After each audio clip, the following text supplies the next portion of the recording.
What's going on, hail stalkers and everyone watching us here on all of the social media platforms? I'm lead meteorologist John Choquette here for what will likely be an extended video today. We have a lot to talk about here with the potential for hail, wind and tornadoes today, and then wind and tornadoes tomorrow. So somebody say baseballs. We have a major hail risk here for North Texas today. Storm Prediction Center is going in real hard. We'll tell you what my thoughts are going into this afternoon here, especially across the Dallas-Fort Worth Metroplex. So it looks like we're about to have the first real outbreak of 2023. Yesterday we called the day before the day. Today is the day, and it looks like tomorrow we'll have some storms as well. Tornadoes, hail, wind, all within that next 48 hours to wrap up the last couple days of the work week here. And finally, yes, it's been advertised for a little while. I am still doing the 2023 hail forecast. That's why this video is probably gonna be a little longer than normal, and honestly, a lot of the stuff's gonna be a little front loaded because I have a lot to talk about here. So not only are we gonna break down what to expect for today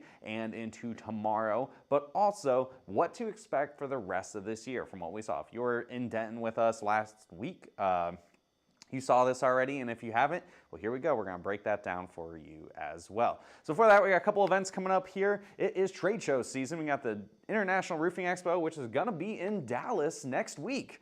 March 7th to March 9th, we're actually driving down there on Saturday, bringing the truck in there so you guys can see the storm chasing truck. We're not chasing today, unfortunately. Maybe we'll have some new hail hits on the Expo Center. That'd be cool, right? So we got that. Come check us out, booth 1920. You won't miss us. The truck's there. It's a 30 by 30. It's right in there in that convention center. So come say hi to us. Check out everything we have with 4.0 as well. And then we'll also be in Fort Lauderdale. So about a week later, driving across the country to Fort Lauderdale for the Wind the Storm Conference. That's March 15th to 17th. That ends on St. Patrick's Day. Look at that. So right in the middle of spring break too. So come check us out in Fort Lauderdale. Truck will be there as well. So come say hi and learn more about what 4.0 has to offer. So what we have yesterday, right? So we had a bunch of storms going on. You probably saw some of those alerts and getting everything all set up for you guys. So we had a fair amount of hail here in southern Indiana near Louisville, Kentucky, all the way up to the Cincinnati area. Honestly, pretty early in the year. It's always a good sign when you see some hail up in the Ohio River Valley on March 1st. We also had some storms. Little Rock, I know, I think Derek went pretty aggressive yesterday. Benton, Arkansas, which is part of the Little Rock Metro, if we're gonna get into semantics here. They saw some ping pong ball size hail, some hail in Hot Springs as well. A couple other hailstorms. We actually had this one storm down southeastern Arkansas. It was a monster. It had like 3-inch hail with it as well. And then down here in Texas, yesterday morning we had those storms move through the southern Dallas Metroplex, and then we also had late into the night a couple rogue supercells, one absolute monster here in south central Texas. This was up to 4-inch hail, and we also had a pretty good hailstorm here go across the northern sections of San Antonio as well as San Marcos with a quarter to up to a small area had up to like ping pong ball to golf ball size hail, but a lot of quarter size hail, especially in the San Marcos area. Very hard hail as well. So that was yesterday. What's happening right now? So here's our current conditions. I guess apparently sponsored by C3 Group. So we're gonna zoom in. So I'm zooming right into Dallas. This is why most of you guys are watching, right? Checking out Dallas. We have, you see these showers racing up to the north here. Actually have some storms trying to form as we're racing up to the Red River Valley. This is a warm front easing to the north. This is going to trigger some storms that bring a lot of instability, warm air to the south of it, and it's going to trigger storms to form here in a little bit. Back off to the west, we have a triple point here. So you see, notice how the clouds stop just to the west of my hand, just to the west of Abilene. So that is going to also trigger storms back here. It's all going to move to the north and to the east. Those supercells could have some pretty intense hail with them. So temperatures, it is very warm here in Dallas. It's 76 degrees, and look at that. We have dew points 60 degrees in Dallas, but just to the south, literally in Waco and Corsicana and in Waxahachie, 66, 67 degree dew points. That warm front is literally right under where we have our temperature in there. And with storms likely going to fire in the next couple of hours, this is setting up a nice little railroad track for these storms to ride across the North Metroplex here. So, significant hail model. What are we thinking for hail? We have the instability in place, we have the temperatures, we have everything in place We have a roaring, screaming jet off to the north, so it causes that rotation in the atmosphere. It's bringing that potential for hail. 3 p.m., look at that. We're looking at a potential for significant hail here. I know it doesn't show numbers, but I went and queried some of this, and it's showing anywhere in this darker orange within this scale that our forecast and graphics package has, showing greater than 2-inch hail.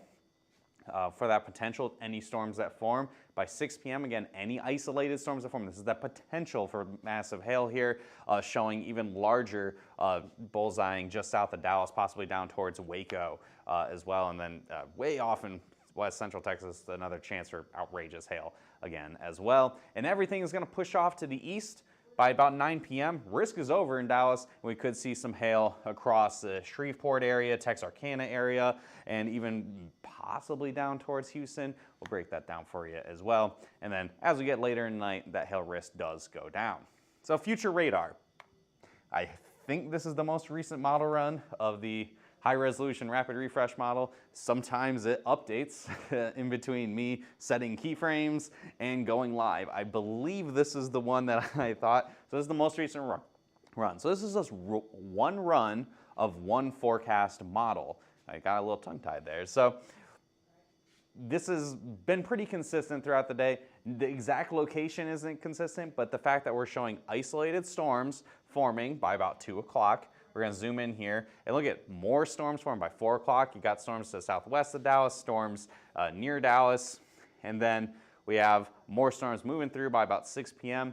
And again, we had different runs showing these isolated supercells ripping right across the Metroplex, ripping to the north of the Metroplex. This is an exact science of what is possibly going to happen. This is just giving you an idea.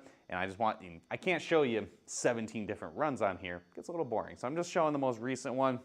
We do have some storms ripping right across Dallas between 6 and 8 p.m. So that could potentially be a second round of storms. We get supercells early. We could potentially have a pretty intense line of storms move through. So you have that wind and tornado risk as well. So by 8 p.m., things are moving out and then moving towards the Shreveport area by about 11:30. And also we can't discount the fact that Arkansas could see a fair bit of hail this evening as well as wind and tornadoes.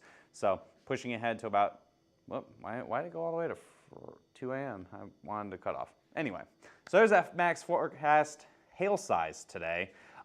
I don't have a baseball one on here. I might change the softball to a baseball and then the grapefruit to a softball, but tennis ball size hail I think is likely across at least a handful of areas today, potentially even larger than that. So that hail forecast map for today, March 2nd, probably should have a sponsorship on this one.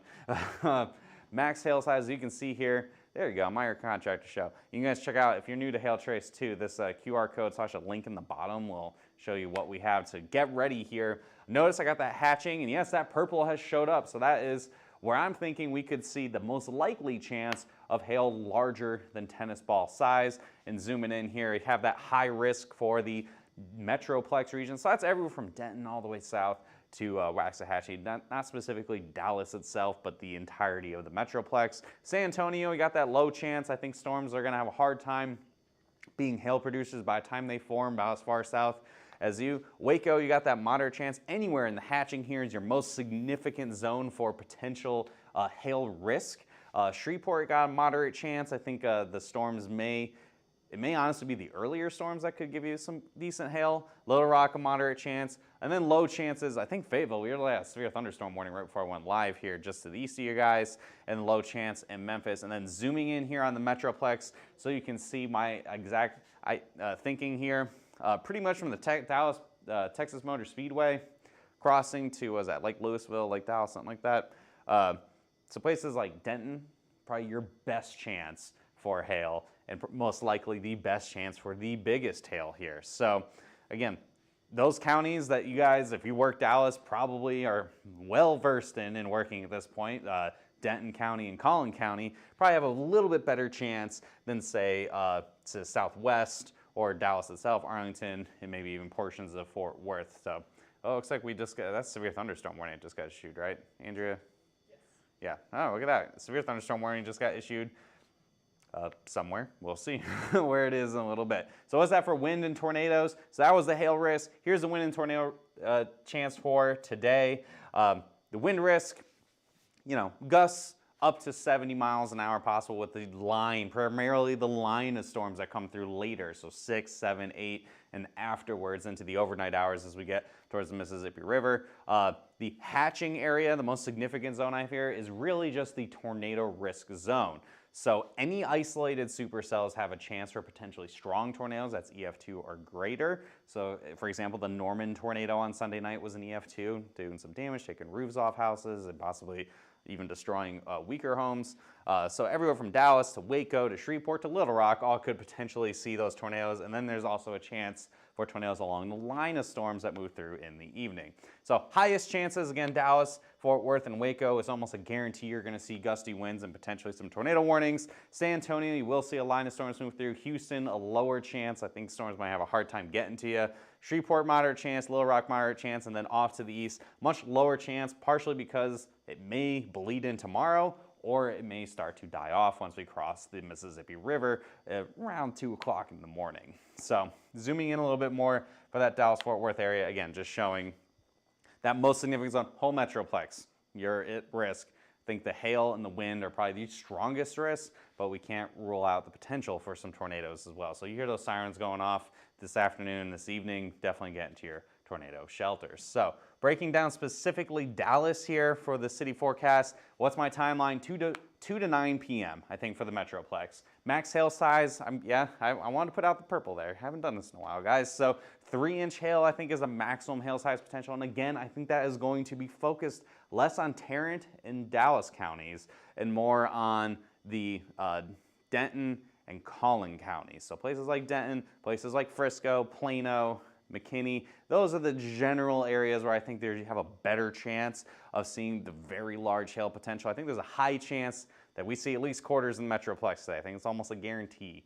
But moderate chance for that larger stuff because there's a chance, that the biggest storms may decide to move around the metro. It feels like every time I try to, have confidence in this, it ends up going, gotcha. But I think overall, that potential is there for some very large hail here on this March 2nd. Could really get storm season off and rolling here. So how does this all continue into your Friday? Well, it goes right into the southeast. So this is going to be almost no hail threat at all. I think it's going to be very likely be a wind threat. The only thing of note is the model here wants to have like little isolated storms. I wouldn't really... What is the reason for the green pants and not purple? Oh, the green was originally because this is a green screen, like the wall behind me here is a green. So originally thought it was funny to have the green pants so it looks like you're floating. Unfortunately now our camera's too good and it can tell the difference between the green on the wall and the green on Derek's pants. But so we just kind of roll with it. We've been doing it for years now. It's just a fun thing we do for our 5-star maps. Maybe we'll have one today. We'll see. We'll obviously be here for live coverage as well for anything that happens in major city areas. We'll be live here. I'll probably be live on TikTok as well. So, make sure you don't miss that, and we'll be sending out alerts for that as well. So you'll likely be knowing what's going on. So, but tomorrow morning we will have storms probably right along the Ohio River Valley here and extending down. I think this will likely be a squall line across eastern or western sections of Alabama. And we move through the morning. Again, this model, I think there's some dry air, some warm air in the mid-levels of the atmosphere that's going to kind of kill some of the storms. But up in Kentucky and Tennessee, a much better chance that we see strong gusty winds and potentially a tornado or two within the line. And then as we push forward into the evening hours, we could see some more storms forming in the Carolinas as well. Notice by about dinner time, we got storms rolling off the Appalachians into North Carolina and South Carolina. And then that continues. By the time we get to after midnight on Friday night, everything's off the coast and it will be setting up for a pretty quiet weekend across the continental United States. So what's that hail forecast for your Friday? Nothing really. I do not think we're going to see much in the way of any severe hail for Friday.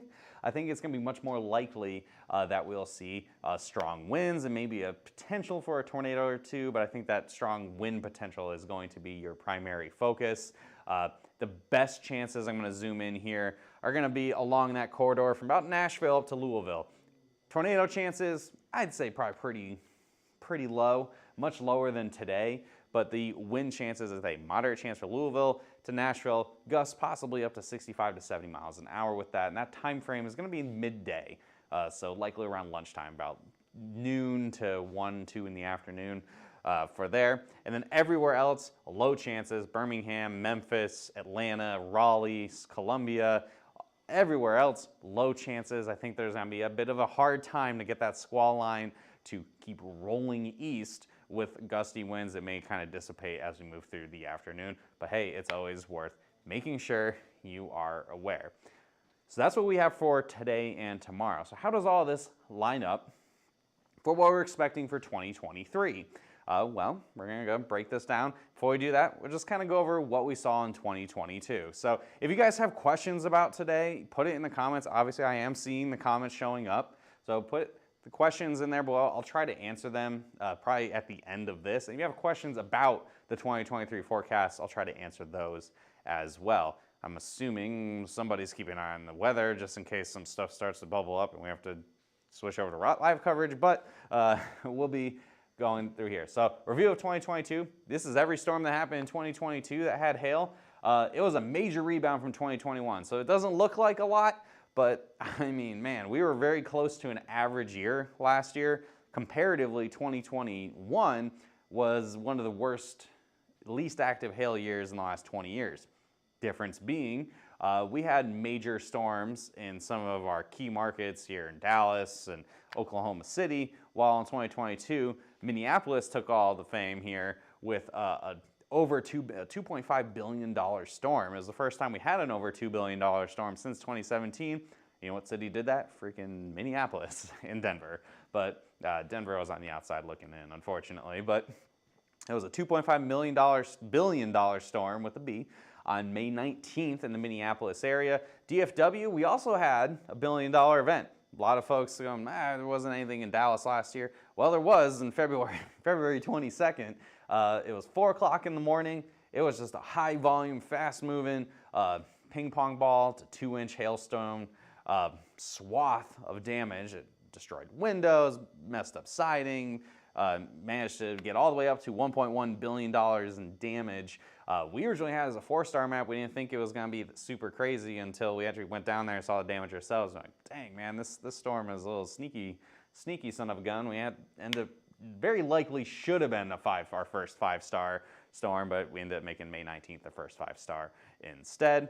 And then, yeah, overall, 2022 was really backloaded. It was pretty quiet. And then a lot of our most major activity happened in May and June. Again, we didn't really have any massive storms until we got to May.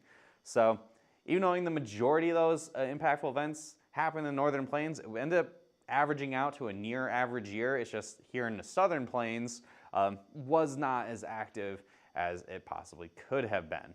So how does that things set up comparatively to last year? Well, first of all, we've had this pesky La Nina here for the last, this is our 3rd year. This is the 3rd time we've had a 3rd year La Nina. So what does that mean? It means it's going to go away because La Ninas have a hard time maintaining more. I mean, El Nino, La Nina, they kind of alternate every couple of years. So this is fading quickly. And it's very likely that we're going to be seeing an El Nino by the time summer comes around. So when it comes to severe weather, it seems to be more so those transition years end up being much more violent, much more intense for severe weather. And that's kind of what we're looking at here. We're already starting to see it, right? It is March 2nd, and how many tornado outbreaks have we had so far this year? How much hail are we already starting to get? We're already talking about all this severe weather. It's because the La Nina is starting to fade. The atmosphere is going to take a minute to catch up, and then we're going to start building an El Nino, and that's going to cause probably some funky stuff happening here severe weather-wise moving forward for a few months. The other thing that we have on here is the drought. We had a horrible drought last year. We still have a pretty bad drought, but if you guys have been paying attention, it has been raining like hell in the West over the summer. I mean, God, have you seen pictures coming out of Lake Tahoe where they have like 7, 10, 15 feet of snow? Well, that is good because where we get that cap that we talk about where storms end up not happening because the cap was just too damn strong, well, this is the source region for that. and the more dry it is, the hotter it gets, and the stronger the cap is going to be. Well, the elevated mixed layer, which is the weather term for the cap, the source region here, much less, no drought at all actually.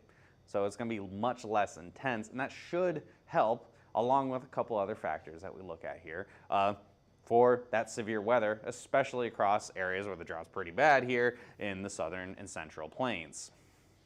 So we look at the analog years, right? So to look forward beyond just a few days, you gotta look to the past. You gotta look and match up patterns, what's everything going on. Thankfully, the team helped me out quite a bit more this year than they have in the past. Usually I do this all by myself, and this was much more of a team effort this year. So hopefully things end up being great. So we have a couple analog years. One of them was 1976. That was a long time ago. Don't have a lot of great weather data to work with. I can say that 1976 was a pretty violent tornado year, a pretty active severe weather year, especially in the southern plains, as well as up in the northern plains as well. Transition, third-year La Nina, all that fun stuff. 2001 is the only other third-year La Nina we have to really look at, and thankfully it's in the last 25 years, so it's a little easier to get more data on. The biggest thing for it, yeah, that most recent triple dip La Nina, and we did have overall a slightly above average year comparatively to all the years.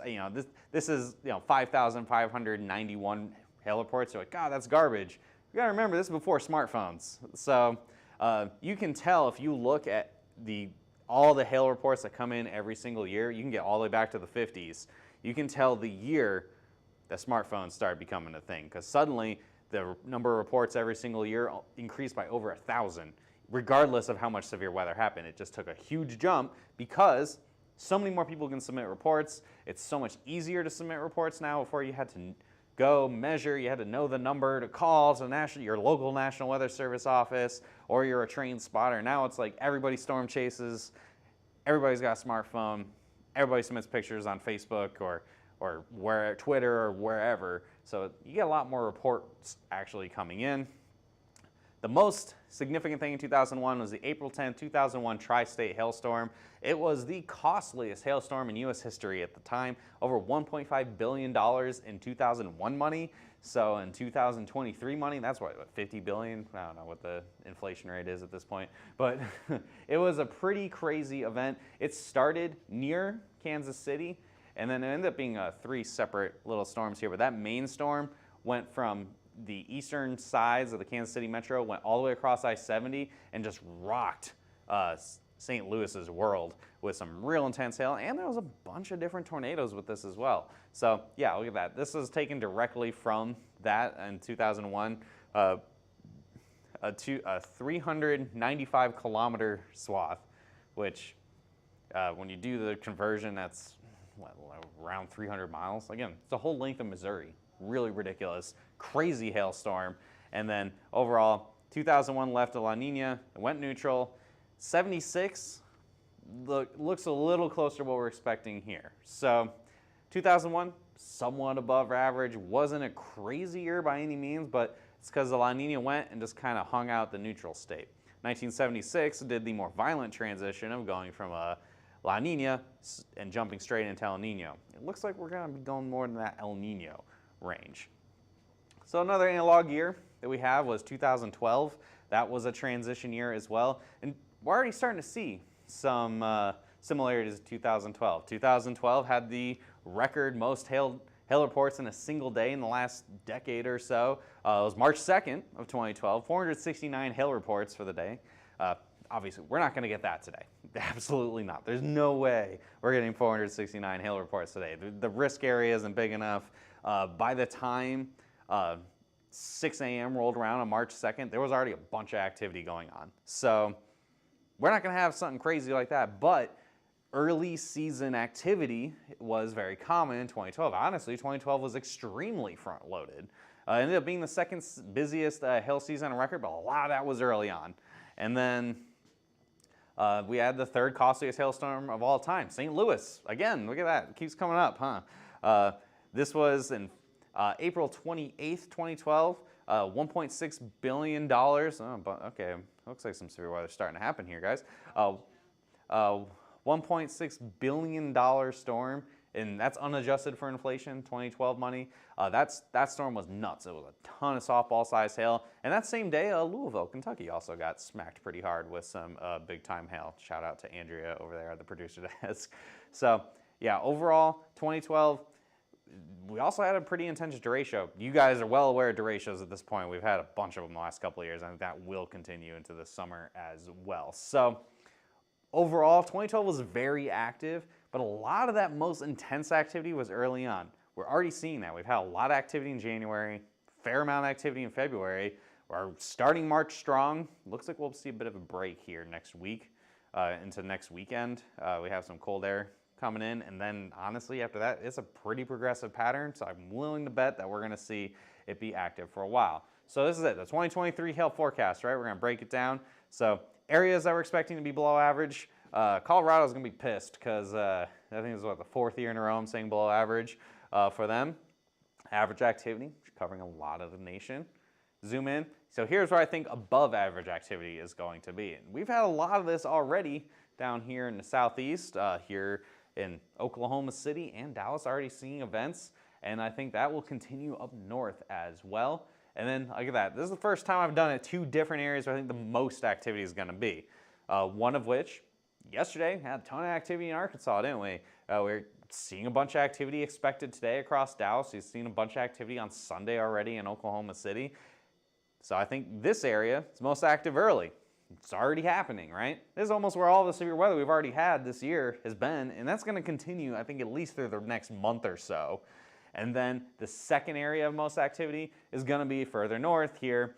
This will likely be, May, June timeframe for the Minneapolis area. And again, we've had this the last couple of years here in the Northern Plains. So what's that total for reports? I think between 6,600 and 7,200 reports for the entirety of the year. So when we get to 2024 and we look back at 2023, it's going to be something similar to that, 66 to 72. So a little more active than this year.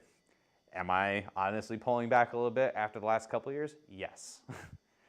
This is, I think it's going to be. If I bust, I'm hoping I bust low. We'll just put it that way. So I think it's going to be a somewhat above average year. You can check this out. This is what we're expecting overall. And we'll have this graphic show up again at the end. So when are we expecting things to start? Well, now. This was relevant last week and is relevant right now. This whole area, pretty much the whole southern section of the nation, storm season has started already. We're already off to the races a bit here, and it's just going to get more active as we get pushed further into the spring here. April or March, so we're in March, so probably back half of March here, or I guess technically Kentucky and Indiana. Your first real hail happened yesterday, so that was March 1st, so getting right on the money here, guys. So this will be starting pretty soon here, and then April, I think further north, parts of Kansas, into the Central Plains, Ohio, all that. Probably April is more likely, and then by the time we get to May, it's when places like the Front Range will turn on, and then where we see the next most active regions start to turn on for the year, which is the Minneapolis area and the Dakotas. And as usual, by the time you get to the back half of May, you start seeing some severe weather in the Northeast. So again, that's what we're seeing everywhere across the country. Take a look at this. You guys got questions, put it in the comments below. I can answer them now, or we can try to answer them after the fact. Obviously, we got a lot of severe weather today. I may not answer it right away, but we'll try our best to keep an eye on those comments here. So overall, a somewhat above average year with a real focus on the southern plains, a little bit to the east, and then up further north, southern Minnesota and portions of the Dakotas. We may do an update to this partially through the season if things start to change quite a bit or something, but overall, pretty confident this is generally what the year is going to look like. So the last thing we have is our bold predictions. These ones are just kind of fun. We actually got a couple of them right last year, so I'm trying to swing for the fences a bit. We haven't had a 300 hail report day in a while. May 27, 2017 is the last time we did it. I think we'll get one this year. I'm willing to bet it'll probably be in May. I think we'll have a 5-star map in an unusual location this year. So places like in the Northeast or the Mountain West. Some of you guys might have been in the game Storm Chase for contracting. Probably know about Phoenix in 2012 or 2010. That was, I think, still the most destructive hailstorm in U.S. history. So somewhere like that, I think we'll see an unusual 5-star map somewhere this year. Here are my picks for these ones. I've been hit or miss on the major cities here. If you watch our 5-star picks, some of these are familiar. Fayetteville, Arkansas is one. That was the city I picked, so I'm putting my money where my mouth is, and I put it in the bold predictions. Chicago is overdue for a pretty big hailstorm. Kansas City, I'm sure Kansas City viewers are probably real angry right now that I even put those two words together in any kind of anything on a video, because they're convinced I curse them every time. And then St. Louis, I mean, writing's on the wall there, guys. I think you guys might be in some trouble here for a major hail event overall this year. And then last one, I got a little frowny face. I think the Denver hail drought's going to continue. It might be the last year of it, but I really don't think you guys are going to see anything particularly significant yet again this year across Denver. It's not looking great. So hopefully on this one, if I'm wrong on any of them, I hope it's this one, right? So that's what we're seeing for our bold predictions, guys. And that's pretty much all I got for you. We got a lot going on today. Follow us on all of our social media platforms. We're posting all over the place. We've been live on TikTok, I think, this entire time. And Twitter, Facebook, Instagram, YouTube. We got a LinkedIn page, all that fun stuff. Check us out there. Obviously, we'll be sending alerts if we have to go live for any reason here in the next couple of hours. Give us a call, 855-334-4245. There's a link in the description below. If you're new to Hailtrace, you want to find out, get a demo, go click that link. You can roll back the video and take a screenshot or do the QR code thing and take you that as well. Got a lot of great stuff here with storm season rolling. You guys want to make sure you're all signed up and ready to go. Email us info@hailtrace.com or visit our website as well. Thanks for tuning in, guys. It's been a solid half hour, so I'm going to wrap it up. We'll very likely see you in a couple hours. See you later.